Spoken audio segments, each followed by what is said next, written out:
Gunung Emas Sungai Efrat, sebuah pertaruhan hak dan batil. Assalamualaikum warahmatullahi wabarakatuh, Sobat Nyubi TV dimanapun saat ini Anda berada. Kali ini Nyubi TV akan membahas mengenai fenomena keringnya Sungai Efrat, di mana fenomena ini kemudian disebutkan dalam hadis Rasulullah akan memunculkan gunung emas, yang mana kemunculan gunung itu akan memicu perebutan gunung itu. Besar harapannya apa yang akan Nyubi TV sajikan akan bermanfaat dan menambah hasanah wawasan kita, sehingga jika dirasakan demikian maka tidak ada salahnya untuk Anda menekan tombol like dan subscribe serta menyalakan tanda loncengnya untuk selalu mendapatkan informasi terbaru dari setiap video yang akan Nyubi TV unggah kemudian. Sobat Nyubi TV, dalam sebuah hadis yang diriwayatkan oleh Bukhari dan Muslim disebutkan kiamat tidak akan terjadi sehingga Sungai Efrat surut dan menyimpangkan gunung emas. Di atasnya orang-orang berperang, sehingga dari setiap 100 orang yang akan terbunuh, 99 setiap orang dari mereka mengatakan mudah-mudahan akulah orang yang akan selamat itu.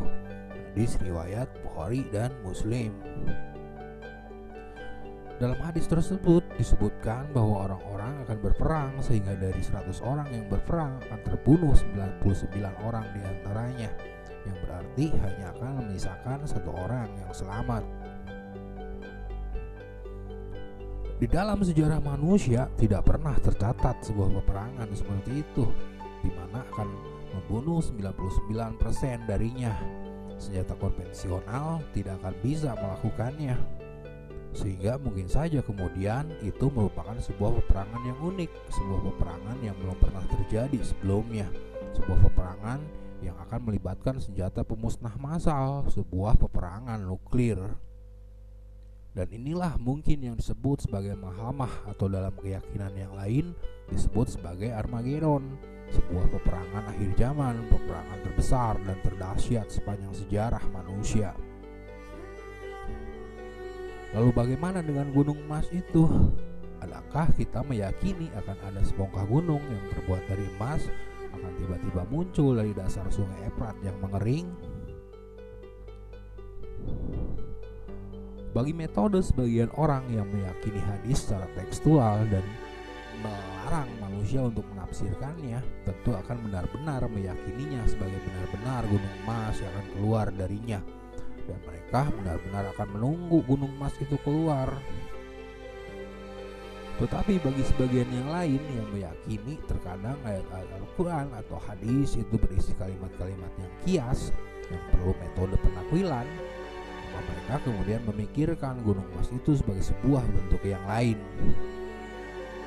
Dan dalam hal ini penulis mungkin sepakat dengan pendapat yang menyebut bahwa gunung emas Sungai Efrat itu adalah minyak yang kemudian menggantikan fungsi sebagai emas. Lalu adakah itu sudah terjadi?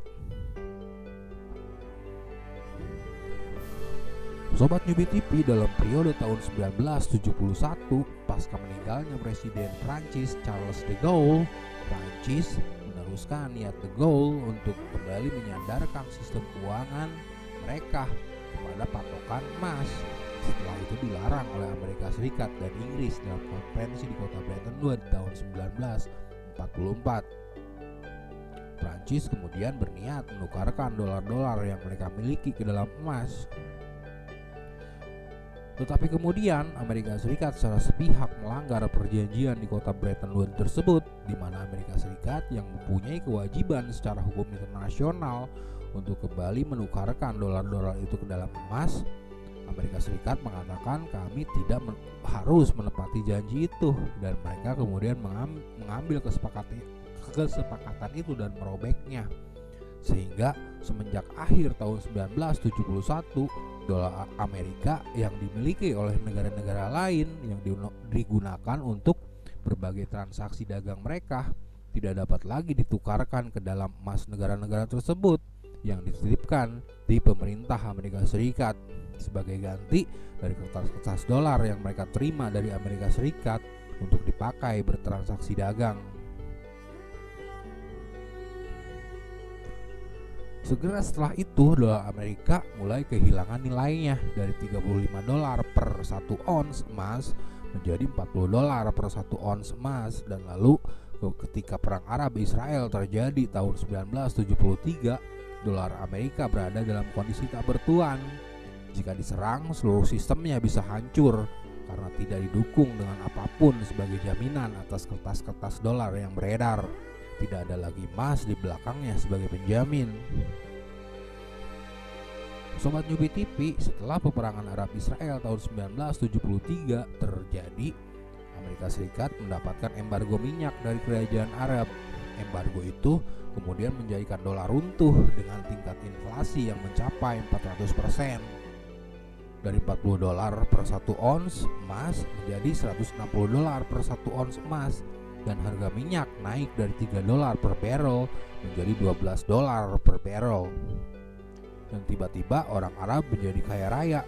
Dan kemudian Presiden Amerika Serikat Henry Kissinger terbang ke Riyadh dan membuat kesepakatan dengan Raja Arab Saudi King Faisal, di mana kesepakatan itu adalah bahwa minyak hanya boleh dibeli dengan dolar Amerika, tidak bisa dibeli dengan menggunakan emas ataupun mata uang yang lain. Ketika perjanjian itu disepakati, maka minyak mulai berubah fungsi menjadi gunung emas, sehingga lahirlah petrodolar, dan lahirlah pula OPEC yang meresmikan perjanjian itu bahwa minyak hanya bisa dibeli menggunakan dolar. Emas tidak lagi dapat digunakan untuk membeli minyak. Lalu adakah gunung emas itu atau adakah petrodolar itu ada yang sedang menantangnya? Sobat Nyubi TV, Rusia kemudian muncul menantang gunung emas itu, menantang petrodolar itu. Setelah dari kurun waktu tahun 1917-an, Rusia dikuasai oleh komunisme yang ditanamkan oleh Zionis untuk menghancurkan tatanan keberagaman di Rusia. Rusia kemudian menantang petrodolar dan hegemoni serta ambisi kekuasaan Amerika Serikat serta Zionis Israel. Amerika Serikat dan Zionis Israel adalah negara nuklir. Indonesia tidak bisa melawannya, Malaysia pun tidak, Brunei juga tidak, tetapi Rusia bisa karena Rusia adalah negara nuklir juga, sama halnya seperti Amerika Serikat. Kekuatan mereka seimbang dan kemungkinan mereka akan berseteru. Karena dari Rusia lah kemudian lahir BRICS yang terdiri dari negara-negara seperti Brazil, Rusia, India, China, dan Afrika Selatan yang kemudian menolak menggunakan dolar dalam transaksi perdagangan mereka.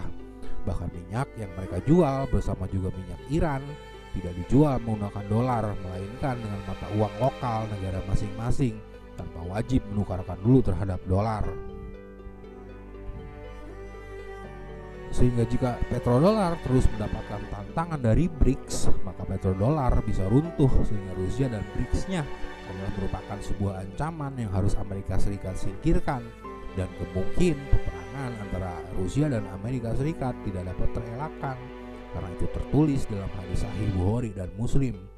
Pertempuran dua blok negara-negara nuklir yang berpotensi mendatangkan perang besar Malhamah atau Armageddon, di mana dari peperangan kedua blok negara nuklir tersebut memunculkan potensi 99% darinya akan terbunuh sesuai yang tertulis dalam hadis Sahih Bukhari dan Muslim.